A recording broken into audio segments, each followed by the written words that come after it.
a time when I was just regular old Jason Campbell. And I didn't like being regular old Jason Campbell. It was a bit of a bore. I wanted to become an academic. I was always fascinated by smart people and people who can talk quickly and sharp and analyze. So I said, you know what? I want to become an instructor, right? I want to become a teacher. I want to become an educator. I want to become a human, I want to be a revolutionary humanist educator. I forget how Freire puts it. Humanist revolutionary educator, I think he says. So I want to become that guy. So I go through the process in order to get me to become that guy. This process, right? This process is the steps, which require the transformation, right? To go from being to becoming what is to not necessarily what ought to be the case, but what is, it's the scene, it's the awesome scene in The Matrix, right? And I don't want to get too deep, but it's the awesome scene in The Matrix 2 where Neo's sitting on the bench right before he fights like this horde of Agent Smiths, and he's talking with the Oracle, the real Oracle, the first Oracle. The second Oracle doesn't really count, no offense, but the first Oracle. And he says something, she goes, would you like some candy? And he says, well, you already know my answer. She goes, yeah, it's not about your answer, right? Your answer has already been determined in sort of some predestined consequence. It's not about you making the choice, it's you understanding why it is you made that choice, right? This is when I love philosophy. I can talk about ontology all day. I love ontology. I love ontology. Epistemology is first, but ontology is a close second. Ethics, but I love ontology and epistemology.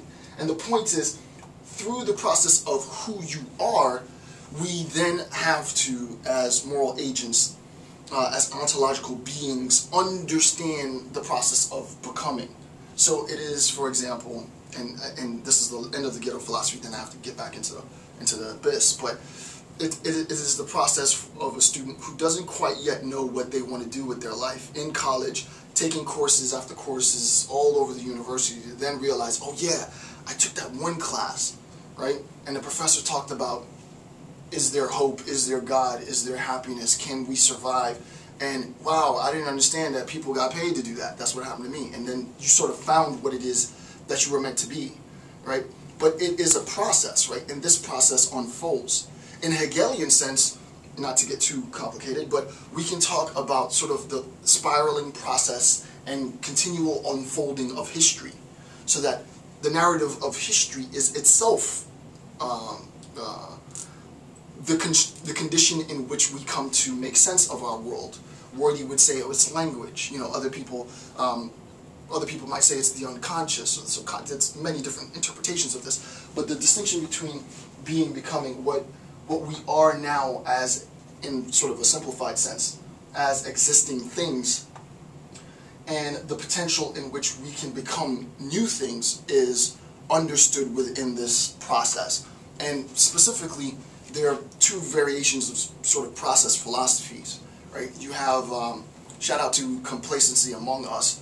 Complacency Among Us, one of my friends I subscribe to, he just posted not too long ago a video, maybe a week or 2 weeks ago. He posted a video on the continental analytic distinction. I'm not going to get into that now, but depending on which camp you're in, there's a different interpretation of process philosophy, right? So I'm not going to go into process philosophy a little bit too deep for this introductory section, but what I want you to know is that Nietzsche is irreverent. He's not looking to absorb or assume any of these polemic distinctions, right? Because he recognizes that if we posit, and we mandate that everybody posit in a Kantian sort of deontological sense, the categorical imperative, and that insofar as we posit the categorical imperative, it's done because it has to be done with the intent of doing the proper action, not just incidentally doing the proper action. Nietzsche's like, man, I'm not trying to hear that. I'm really not trying to hear that, right? No, right? Similarly, if we are talking about ontological distinctions between being and becoming, then the idea of becoming truly in itself, and I'm giving a little bit away here for where this is going, but the idea truly of becoming in and of itself is something that the individual agent has to recognize, right? And the way that you recognize it is by, not to plug my video on the grand process, but but to plug my video on the grand process philosophy, the grand process, right? Just one last piece, and I don't want to give it all away yet, but the grand process, the philosophy video, Plato has Socrates talk in his dialogues at length about midwifery, about being a midwife, and I talk a lot about that. And Nietzsche talks a lot about the process as we get further into the text.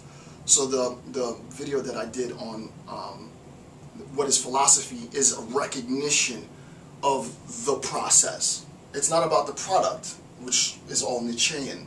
We'll get to that later. I'm sorry if this is really opaque, but some of you should be able to read between the lines. It's about the process, right? It's about the process. Okay, so first, so A, Platonic influence in distinction between being and becoming, said that. And then the correlation is the is-ought distinction, which I've sort of explained here. Okay, so actually I'll just put it here. The being-becoming distinction.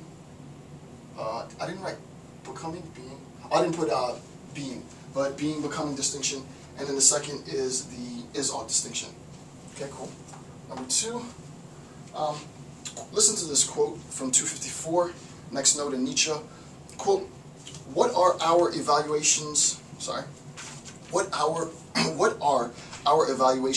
and moral tables really worth? Our evaluative claims, right? What we should, what we ought, what we must, what we have to do. What are they really worth? What is the outcome of their rule? For whom? In relation to what? Answer, for life. But what is life? Nietzsche's a genius, right? For life.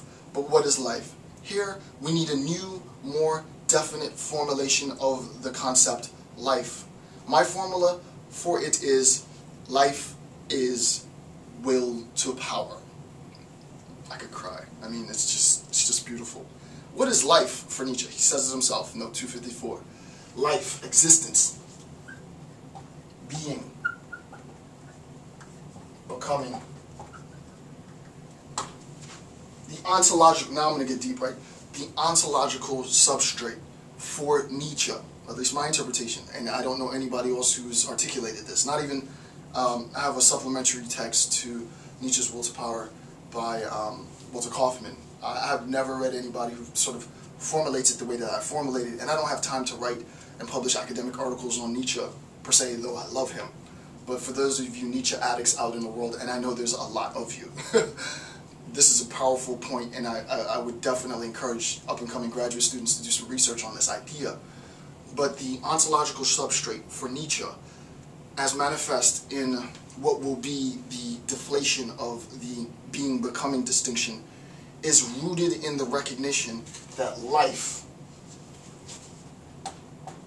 right? Life is will to power, right? Life is a process towards power. Now, there's tons of critiques against this, right? There's definitely a feminist critique against this, for sure, right? There might be other versions of critique against life as will to power. But the beauty of philosophy is that some things will resonate with you and some things won't resonate with you. For me, as an undergrad and a graduate student, when I first started reading Nietzsche, and I forget which was the first text I read. It might have been what was the first Nietzsche? It was probably Antichrist might have been the first that I read. I was like, it just resonates with me. And then I stumbled into Will to Power, and I was like, this is the most powerful book I've ever read in my life.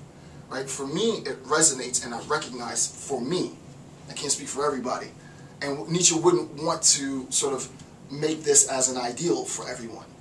But life is, at an ontological level, the process of unfolding my desire, my will to power. There will be individuals who have a greater will to power than others. There will be individuals that don't have much of a will to power, and they will be complacent. And it's not that it's bad. We're not going to attach a valuation to their complacency. We're not better or worse than individuals who are complacent in their will to power. So I've attained enough, and I'm satisfied. For a person like me, as I said in my grinding video, and now I've got a whole sleeve dedicated to work, to grinding, the dilemma that I have, existentially, right, the existential